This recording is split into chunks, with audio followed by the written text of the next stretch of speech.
dick energy. Big dick energy. Ow. Look at that. Oh.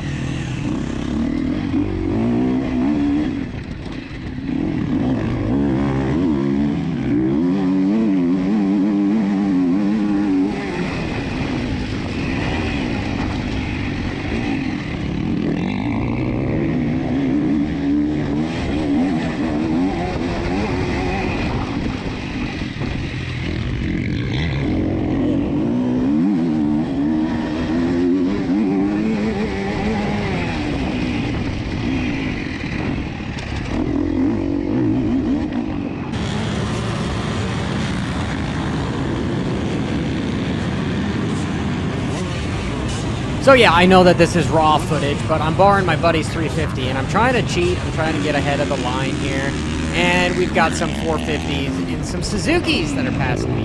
We're going into a incredibly tight 180-degree corner, and it just, all hell broke loose.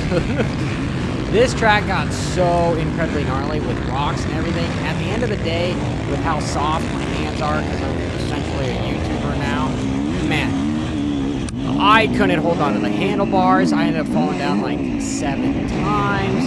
The track had so many rocks on it. I ended up, you know, I'm not gonna lie, I ended up somewhat riding with my tail between my legs and, you know, going wham. But I had a crap ton of fun with my friends. It was an awesome race. I really thank Vermoto and Gypsy for putting this sucker on. I was impressed with how long the lap was. Gosh, that was a long pause. And the roller section just became a nightmare. I think I'm still having bad dreams about the roller section. And we'll get back to better GoPro footage here, but man, I remember how bad I am at enduro here. I killed this motorcycle so much. I'm actually rather jealous of Jace and his team for having Starks, because they didn't have to worry about killing the motorcycle. And, you know, riding the 350s, they didn't have as much torque as my usual 450s, to the point where it felt like I was in between gears a lot. I couldn't hang out in third gear through the whoops. I don't know who this guy in the Honda was that just passed me, but he was hauling freaking butt. At the end of the day, though, some of these rollers became gigantic 10-foot whoops, and I ended up trying to go through a couple of them, and I ended up off the track. And then when I came back on the track, I ended up getting hit with my elbow. My elbow went numb because, ironically, it hit my funny bone. I guess that's more or less like no pun intended.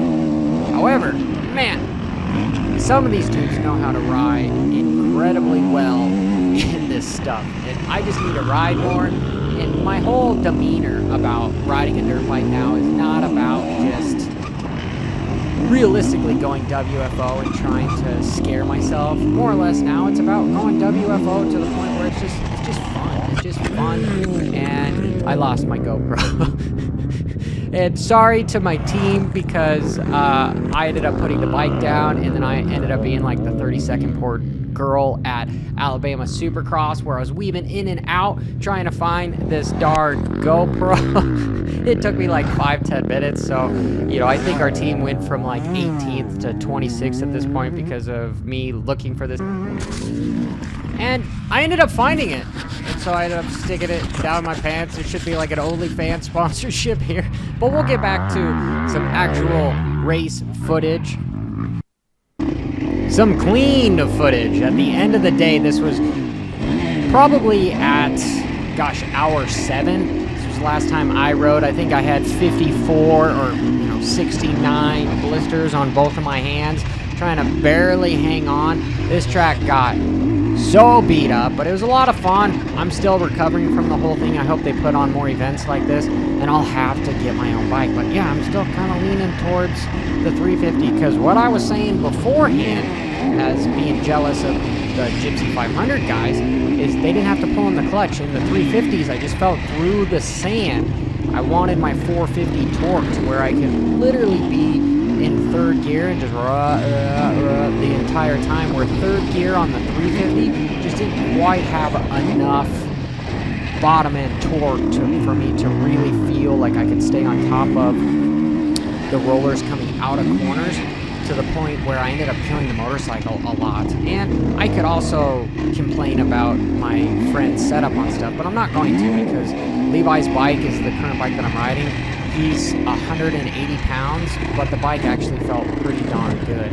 There was this downhill section that was also giving me nightmares, and I'm sure it gave a lot of other people nightmares because of all the rocks. It was I would call it the Glen Hill downhill. It's steep. That reminds me, the best analogy is the Glen Hill. However, Glen Hill didn't have massive rocks sticking out in front of it, and I saw a lot of guys almost come to a complete stop, and because of the sand, it made it to the point where, hey, the slower you go, the better chance you have of actually crashing. And I wonder if it actually crash here. Do I hit a rock? Yeah, I do hit a rock. Look at me go. Sorry, Levi, again, crashing your dirt bike. Things just went from bad to worse from here because, yeah, they just went from bad to worse. Granted, you know, this is lap 8 for me, and dude, I know a lot of guys ended up doing 15 plus. I think the dude that did solo ended up doing 28 laps. I do not envy that SOB at all, because no way do I want to do 28 laps on this deal. I want to throw some liquid death down and eat some gummy bears and just chill with my buddies, not ride this beat up track for that long. And I'm honestly surprised that the GoPro made it from there, because I saw earlier one of the trees took my GoPro off of my helmet. So yeah, anyway, we'll continue this. I know this is raw footage with commentary, but yeah, those inside ruts just got real gnarly. Like, this was honestly a perfect entry back into riding. I haven't ridden in going on, like, gosh, it's been maybe a year. I rode a little bit for Christmas with my friends, because that was the first time I was riding the start, which was fun. But it's been a long time since I've been on relatively what I would call somewhat of a national caliber rough track. Down here at the bottom with the moto section, not as bad as it is up at the top with the sand, because, dude, guys, I'm showing you the last couple laps, and I was riding with my tail in between my leg here. I'm not going to show you the fastest laps I did, because that would be a misrepresentation of how not as fast as I used to be. You know, we get to go as fast as we want to nowadays, and really it's about having fun. It's not about pushing the limit anymore and putting my ego in check. I'm 33 years old, so it's time for me to just tone it down a bit. You know, things change in your life. You don't necessarily have to go out there. Oh, love the cheater line. That is just a wonderful cheater line. I had a lot of those cheater lights. I think we'll even show some more of the cheater lights as we come up here. Oh gosh, this uphill became incredibly difficult because the sun started coming, and with the dust, you couldn't really see it. It was a fun little gap jump that they had, and I know I was trying to save my clutch a bunch by not riding the clutch as hard, and these little ruts made it difficult. You were popping in some time, and yeah, this next section, dude, the off-road guys, that can ride super well in this stuff, just float the front end. Do I? Yeah, see, look at me. Off the track, and I think this is where I found that there's a different line. Maybe it's not. Yeah, no. I think the next couple laps I started going, hey, let's do those. That looks like way more fun than chilling here. And then here, off here, go to the inside, from there all the way down, so you're not being stuck. In the next straightaway, at the beginning, my first couple laps, the track was fun. I had a lot of fun the first couple laps. Honestly, I was thinking I was going to run out of gas, so I only did 3 laps. Realistically, the bike could have done probably 4 or 5. And yeah, I'm kind of scared of running out of gas again because I don't want to crash. But man, you could really haul butt through this stuff. I was not, as you can see that, good for him for getting right around me and leaving me. But dude, awesome freaking event. And yeah, you can always be better, but as I've said before, comparison is the theft of joy. So it's hard to compare between other people. Hey, look, here we go.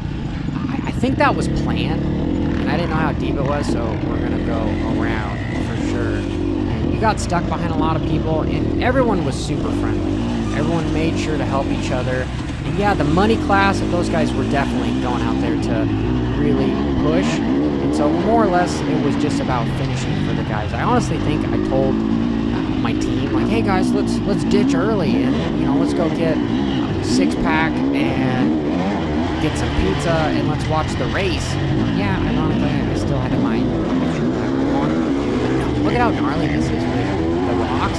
It's just a matter of time before you try to go WFO and you just nail one of those suckers. I really hope nobody did and got hurt, because, ooh, that would be it. This back section, dude. Honestly, I may be a little bit embarrassed about how bad I rode here at the end. Here, let's see.